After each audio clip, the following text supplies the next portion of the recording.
যে ঘটনাটা ঘটছে এটা খুবই দুঃখজনক ঘটনা। আমরা পুলিশ শান্তি শৃঙ্খলা বজায় রাখি, আমাদের পুলিশের স্টাফটার থেকে এরকম আমরা আশা করি না। ঠিক আছে, ঘটনা ঘটছে খুবই দুঃখজনক। আমি সঙ্গে সঙ্গে যারা যুক্ত আছে তাদের সাসপেন্ড করছি এবং তাদের এগেইনস্টে ডিপার্টমেন্টাল প্রসিডিং চলবে। এবং যখন কমপ্লেন দেওয়া হয়েছে, কমপ্লেনের সাথে সাথে আমরা কেস রেজিস্টার করছি এবং অ্যারেস্টও করা হয়েছে তাদের। এখন আমাদের কাজ, আমরা সম্পূর্ণভাবে এই কেসটা যাতে কোনো অবস্থায় কোনো ফাঁক থাকতো না, আমরা প্রপারলি এটা তদন্ত করব যাতে কেসের প্রপার জাস্টিস হয়। নাম্বার 2, যে কথাটা তাদের পরিবার পরিজন বাচ্চাদের ব্যাপারটা, এটা আমরা পুলিশ তো আমরা আইন শৃঙ্খলা এবং তদন্ত এইসব কাজ করি। আমার সাথে এমএলএ সাহেব আছেন, উনি ঘটনাটা জানেন। এই ব্যাপারে আমরাও সহযোগিতা করব।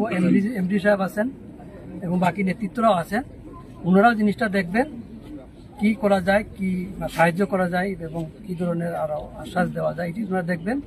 আমরা আমাদের পার্ট যেটা তদন্ত এবং যে অফেন্স, এটা পুরোপুরি যাতে বিচার হয়, এটা আমরা ব্যবস্থা দায়িত্ব নিচ্ছি। ঠিক আছে, এখন এমএলএ সাহেব বাকি ব্যাপারটা একটু। যে কোনো মৃত্যু খুবই দুঃখজনক, তার মধ্যে আমাদেরই একদম কুম্ভ এসেছে, এটা সাংঘাতিক মর্মান্তিক বলবো।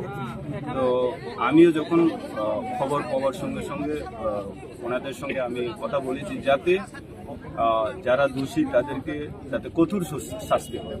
কারণ হলো আমরা সব সময় কার কাছে যাব, যে কোনো বলে পুলিশ প্রশাসনে আমাদের দ্বারস্থ হতে।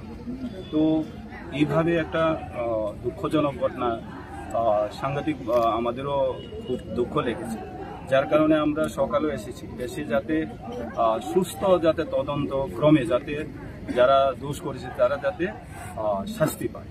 আর একদিকে যেটা আমরা বলেছি, আমি এবং আমার জেলা সভাপতি সহ আমরা আলোচনা করেছি যে তাদের পরিবারকে আমরা আপাতত যে কোনো একটা জায়গাতে কাজ করার আমরা সুযোগ করে দেবো, এটা আমরা আলোচনা হয়েছে।